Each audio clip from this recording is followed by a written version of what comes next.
Good afternoon, everyone. Welcome back to Story Time. I am reading through my story, Tale of Two Thieves, Death in a Lonely Field. So, you don't have to read. You can sit back, relax, and let me do the reading for you. Chapter 3, Danger, Do Not Enter. Of course, these nice people weren't considerate enough to leave it unlocked, I muttered to myself as I tried the back door. I would have to find another way into the house. Crawling under the deck, I inched forward on my stomach until I found a basement window. It was also locked. I squirmed out of my coat, then paused for a moment to catch my breath. Placing the coat over the glass, I punched the window with a quick jab. There was a muffled thump as the glass broke, and in a few minutes, after squeezing my 210-pound frame through the open hole, I was standing in the pitch-black basement. It wasn't until this moment that the thought of a guard dog crept into my mind. I strained my ears to hear of any barking or growling upstairs. From the silence and the fact that I wasn't feeling any painful, flesh-tearing tugs on my leg, I concluded that the house had no four-legged alarm system. I groped around in the dark until I found the light switch. Then I quickly began looking in the place where I was told the drugs would be hidden. I rummaged around in the box under the stairs, but my search kept coming up empty.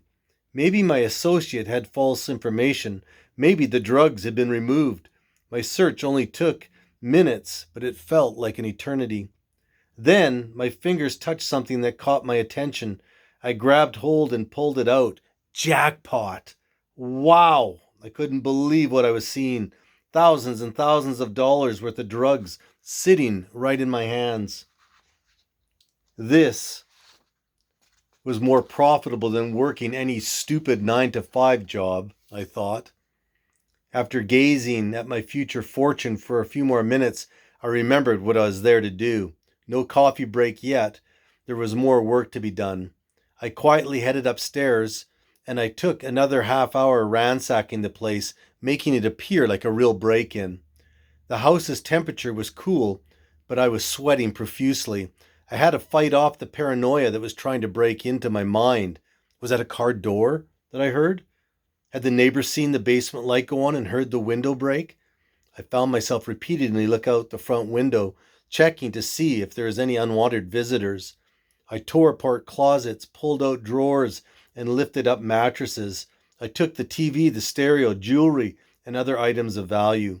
To justify my actions, I merely reminded myself that these guys were dirtbags who made their living from crime. I tried to ignore the fact that I was just like them. Finally, when I had everything I was going to steal in one nice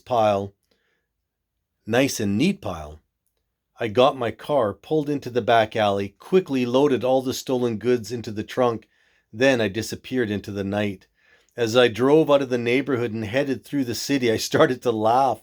This is the easiest money I have ever made in my life, I congratulated myself. My laughter suddenly died out as another thought struck me. The possibility of being pulled over by the police at a check stop. How do you explain a car full of appliances, jewelry, and a large quantity of drugs to the officer at your window? I found myself struggling with my new acquaintance, Mr. Paranoia. I drove my car with such caution that you would have thought that I had written the driver safety manual. Finally, I made it across the city, busy even at 2 o'clock in the morning. I pulled into an ex-girlfriend's place and I asked if I could crash for the night, just to be on the safe side. I couldn't believe it. I had made it safe and sound. Now all we had to do was wait for my associate to find a buyer for the drugs, and we would be in easy money. Have you ever heard the old saying that if something seems too good to be true, it probably is? Old sayings endure because for the most part they hold true. I had heard this saying before, but along with millions of other self-deluded fools, I thought, of course, that I was the exception to this rule. I would find soon myself to be utterly mistaken on that assumption. Thank you for continuing to listen to my story. Until we meet again.